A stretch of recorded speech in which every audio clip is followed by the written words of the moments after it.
Olá, bom dia. Bom dia. Bom dia, você está assistindo ao Visual. E aqui o surdo recebe a informação na língua brasileira de sinais. Nossas matérias e mais notícias sobre o universo da acessibilidade você encontra no facebook.com/visual TV Brasil. Direto do Rio de Janeiro, o Visual começa agora.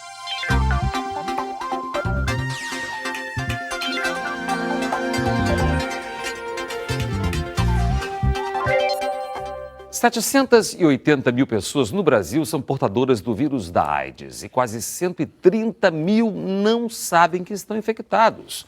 3 décadas depois do primeiro diagnóstico, o país ainda enfrenta desafios para eliminar a epidemia.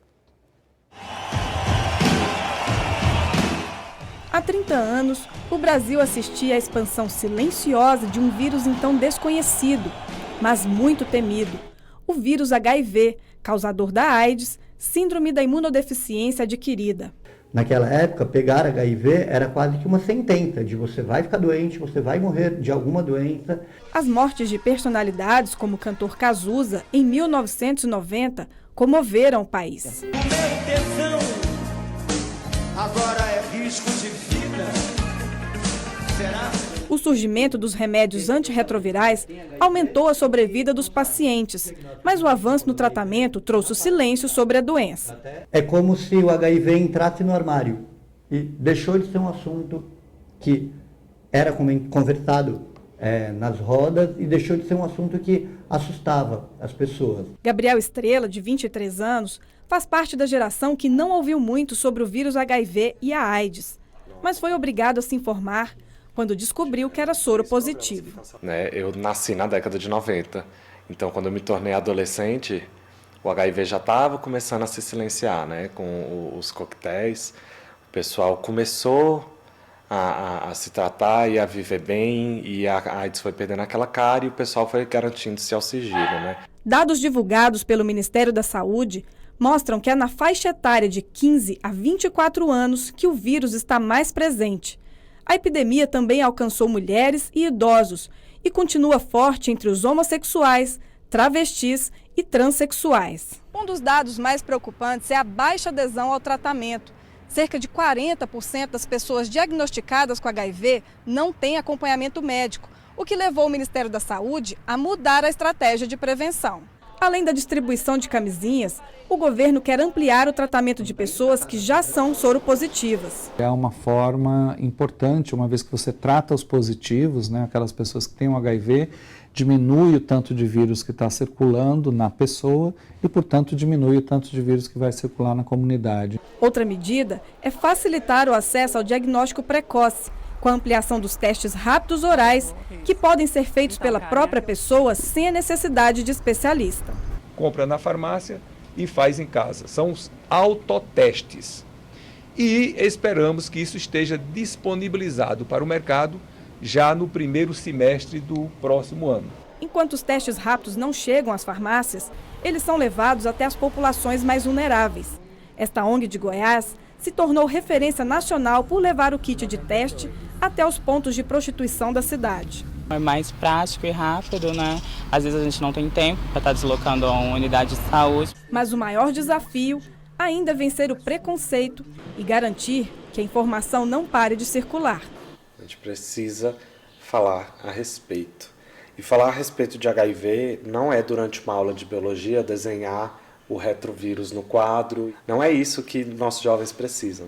Eles precisam entender que é uma questão social, que vem de um relacionamento. Mas é lógico que é outro. A gente vai mostrar agora como uma pesquisa desenvolvida no Maranhão pode resultar em antibióticos mais eficientes que ajudem no tratamento de doenças como a pneumonia. Um problema de saúde pública global. Algumas bactérias estão ficando mais resistentes e os medicamentos disponíveis no mercado já não são mais tão eficientes para combater as doenças provocadas por elas. A tese de mestrado deste biólogo pode ser a porta de entrada para a produção de novas drogas mais eficientes. São poucas as pesquisas que demonstram novos compostos antimicrobianos. Como está localizado em uma zona de transição do território brasileiro, o Maranhão é formado por ecossistemas diversos e foi exatamente essa biodiversidade que despertou o interesse científico para este potencial. Foram coletadas amostras de solo em 19 municípios de diferentes regiões do estado e quase 600 micro-organismos diferentes foram isolados, 95 deles com atividades antibióticas, alguns inclusive ainda pouco conhecidos. Eles já haviam sido descritos, mas a atividade ainda não havia sido testada. Então, o que é novo no nosso trabalho é exatamente a descoberta dessas atividades que podem ser exploradas, né? O material coletado foi testado em amostras de bactérias padrões no meio científico e, em seguida, em amostras de pacientes infectados. Foram encontrados micro-organismos que produzem substâncias capazes de combater velhos inimigos da nossa saúde, como a bactéria que provoca pneumonia, furúnculos e infecção nos ossos e a responsável por infecções urinárias e problemas ginecológicos, todas com perfis multiresistentes.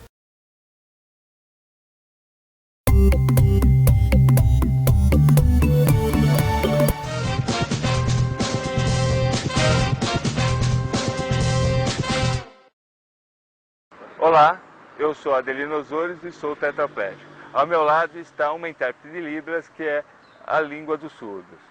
Nós estamos aqui para dar dicas muito importantes.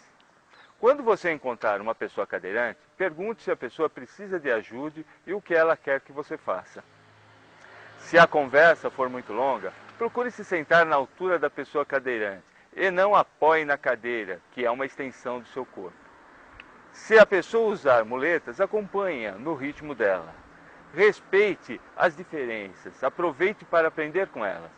Ajude também a construir um Brasil mais humano.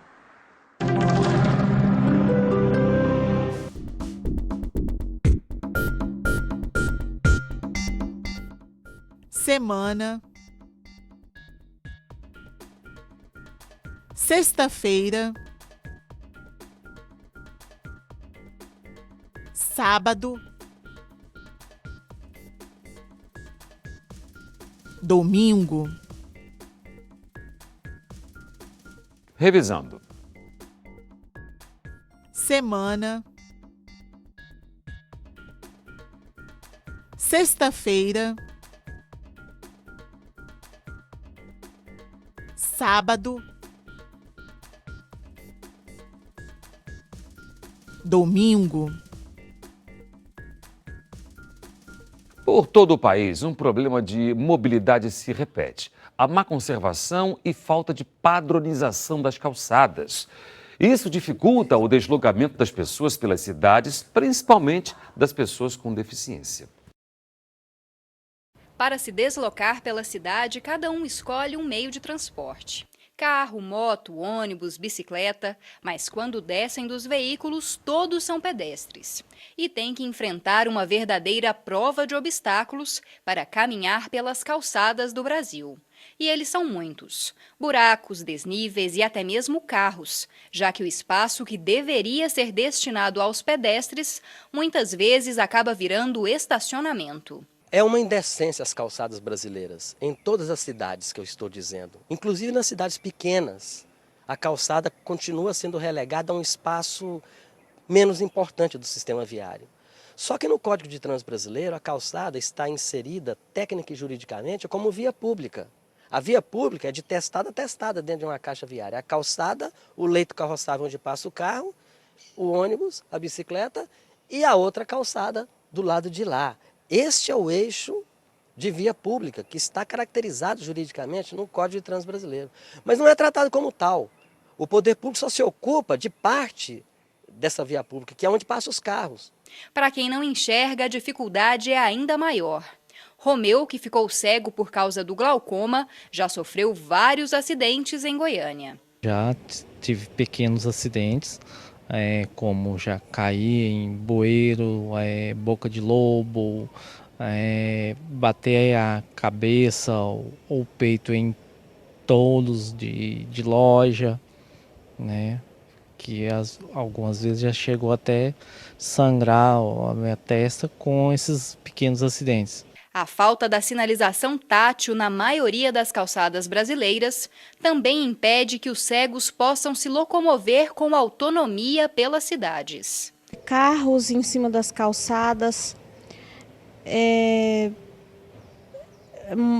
motos, onde tem a via com piso tátil, o povo não respeita o piso, eles colocam carros em cima do piso, bancas de coisa vendendo em cima do piso.